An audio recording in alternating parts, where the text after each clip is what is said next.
know the main Avengers, but spare a thought to these lesser known heroes, they are packing just as much power. My guy Sleepwalker, what can I say? I love him and I just think he's neat. Sleepwalker is from the Mindscape, and his job is to walk in the minds of sleeping things to protect them from the evil Mindscape things that inflict pain and misery. He got trapped in human Rick Sheridan's mind during a battle with one of those creatures. Now the two are joined. Whenever Rick sleeps, Sleepwalker can come out to the physical plane to fight crime, but if Rick is awake, Sleepwalker must stay in his head. Sleepwalker has all the usual superhuman stuff: strength, speed, stamina, reflexes, durability, but he has a special trick that is warp gaze. Using this warp gaze, he can alter the appearance of physical objects, make them a different shape. Feel lucky that Sleepwalker is not a villain because humans are physical objects, so he could easily warp a person but doesn't because he's a good guy and recognizes that something like that would cause a lot of trauma. He'll do it to bad guys though. Once in a fight with Deathlock, he made Deathlock's hand shrivel up. Ouch. What he is warping doesn't matter. He can warp a feather as easily as he can warp steel or pavement. If he does get hurt, Sleepwalker can absorb mental energy to help himself heal. The mental energy comes from the host he is attached to, Rick, or his home, the Mindscape. Speaking of his Mindscape citizenship, because he is from there and can tap into its energy, when he is around others that have mental-based powers, like for example Jean Grey and Professor X, he enhances their powers. Fun fact, according to Sleepwalker's host Rick Sheridan, Sleepwalker's voice sounds like horror movie king Vincent Price, the guy who did the rap at the end of Thriller. We all know Hawkeye, but we also have to give some credit to Swordsman, one of the guys who trained Hawkeye in the first place. Swordsman met Hawkeye while working in the circus together. Swordsman's circus act was shockingly sword and knife based, and when Hawkeye finished his sword training, they were often a duo. Swordsman is an Avenger now, but he wasn't always a model citizen. He's done his fair share of bad deeds. He has robbed people and left people for dead, and originally joined the Avengers as a double agent, but he eventually had a change of heart. He's also banned from multiple countries though. During a period where Swordsman is taking a required break from the Avengers because he did a bad thing, he ends up working for this gangster, and that's where he meets the eventual love of his life, Mantis. She helped Swordsman kind of like believe in himself again. Now Swordsman has the self-respect needed to leave crime behind. With this new change of heart, he and Mantis rejoined the Avengers. It takes a lot of strength to pull yourself out of a dark place the way Swordsman did. Good for him. The time on the Avengers went well, but unfortunately it didn't end well. He passed away. It was super tragic and dramatic though, exactly what he deserved. When Swordsman was alive, he was considered the best swordsman on Earth. His sword was equipped with a device that made it possible for the sword to project energy beams to destroy things. So just because he doesn't have powers doesn't mean he wasn't a force to be reckoned with. Tigra is one Avenger that deserves more spotlight than she is being given. Tigra used to be Greer Nelson, a girl who just wore a cat costume, and at that point she went by Cat, period. Eventually she was enhanced and given powers to match her cat vigilante thing she had going. Then later on she was mutated into what we know her as today, Tigra, a human-tiger hybrid. Living the dream, for real. She still has access to her human form. She uses an amulet called the Cat's Head Amulet to transform to and from her human form. Her Tigra transformation connected her to the soul of one of the cat people. They are a race created in the Middle Ages of humanoid cats. Don't think about it too hard. Her feline features give her everything your cat has times 5. She is incredibly agile and fast. She is strong. She is able to hear and see very well. Capable of night vision too, of course. She does have claws, slay. But the power that shouldn't be overlooked is her power of empathy. Literally, that is what it is listed as on her character wiki. The empathy power lets her control the emotions of others to an extent. We see a lot of heroes and villains alike letting their emotions get the best of themselves and destroying a bunch of stuff. Imagine someone also then manipulating those emotions so that the person keeps going. That's a big deal. Tigra, as a cat person with empathy, has shown that she can communicate with animals, especially if that animal is another feline. I think that should be explored more because there are so many Marvel cat heroes. I hope Tigra can set her cat nature aside to get along with fellow Avenger Mockingbird.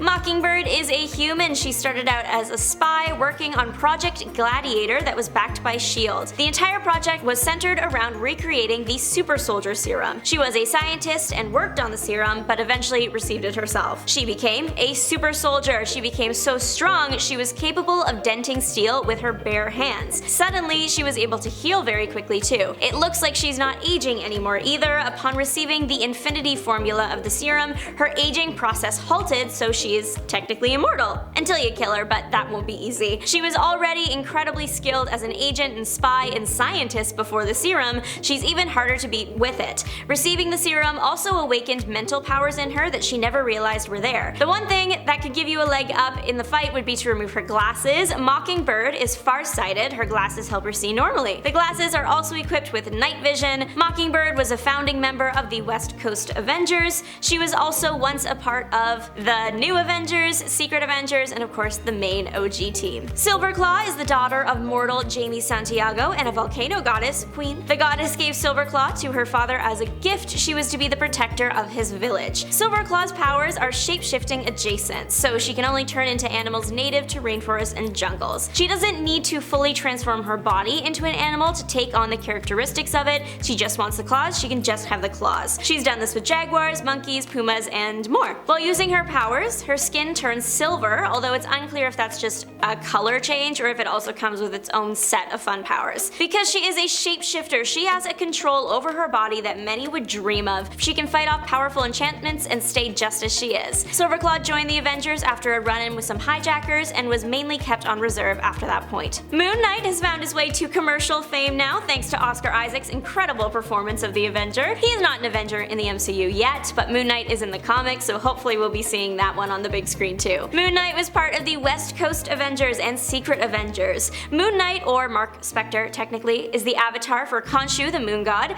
Didn't see that one coming. The moon god is kind of where his powers come from, but the supermoon can also give the guy a power boost. The boost from the supermoon is said to make Moon Knight so powerful that he can allegedly defeat some of the Earth's greatest champions one-on-one. That must mean a lot of power for sure. Even without his super boost, Moon Knight is a force to be reckoned with. It's hard to find a place that he can't survive in, as he can survive forever, even in places with no breathable atmosphere. Send him to space. When Mark agreed to be the avatar for the moon god, he got not just the powers, but also the benefits of immortality. When he dies, he just gets brought back to life. The man has lived many lives, literally and figuratively. He has been a hero, a mercenary, a boxer, and even joined the army. That's a lot of training he had to go through. He is a master of the martial arts and weapons and languages, speaking 3 fluently. I am very excited to see more of this character on the big screen, especially excited to see him played by Oscar Isaac. Hercules is not just known in our universe, he is also quite popular in the Marvel universe too. He is referred to as the Olympian god of raw strength in a few different places. I feel like that statement alone speaks for itself. God of raw strength, pop off king. It was confirmed that he was the strongest of the Olympian gods in the official handbook of the Marvel Universe number 5. My favorite side effect of extreme strength that I never even considered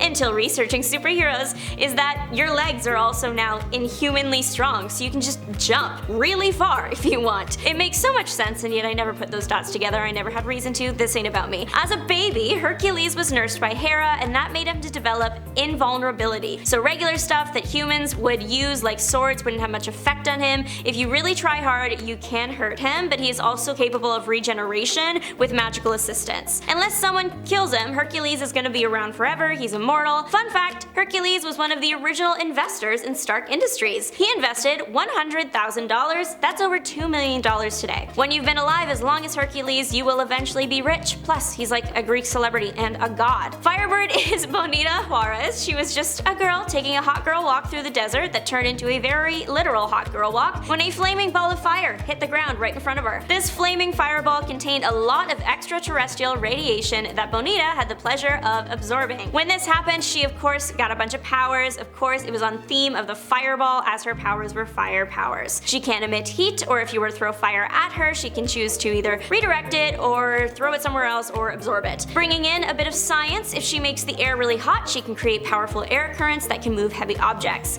She can fly, and though she has no connection to the Phoenix Force as of right now, she does create a Firebird looking thing every time she uses her powers in a large quantity. There was an indigenous legend in their world of the Firebird that had similar powers to what Bonita got, so she believed she was the Firebird, and that is how she got her name. She joined the West Coast Avengers and Secret Avengers, but all that fire power is not even her most useful trick. She can sense evil. Do you know how useful that talent could be? The amount of times someone has joined a superhero team with evil intentions, some of them are even on this list, just Bring in Firebird every once in a while, let her vibe, check it out, point some fingers, then leave. Okay? It's not that simple though. Firebird can sense evil, but isn't always able to trace it back to the source, but still. Gaslight, Gatekeep, Girl Boss was made for the Voyager. The Voyager is the daughter of the Grand Master. The Grand Master is one of the elders of the universe. She's basically like the ultimate Nepo baby. She literally spent the first part of her life traveling the universe with her dad. The life experience from that alone is wild. The Voyager did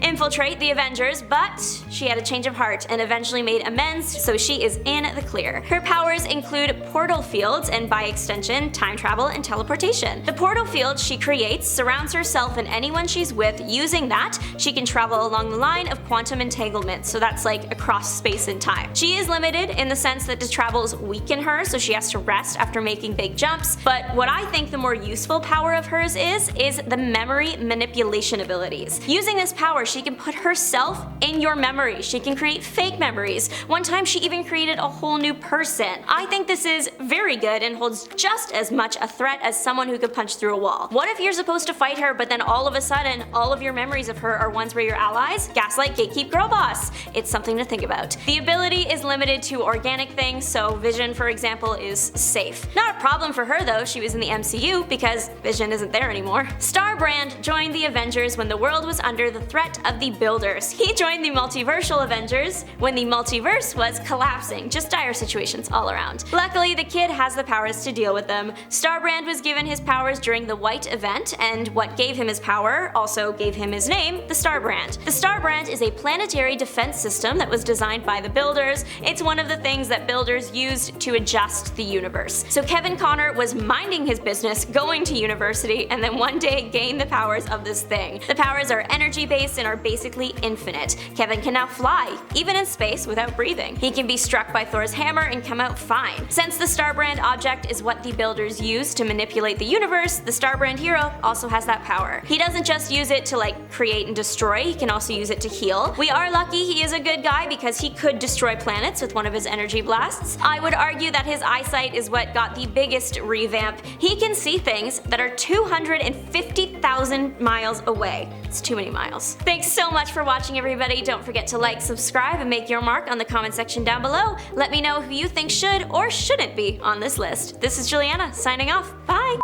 I said Mockingjay. Is that... Her name is Mockingbird, I think. Sorry, can we just go to the top? Yeah, Mockingbird. Okay, I'm glad I caught that. Oh my god. Thinking about the Hunger Games too much.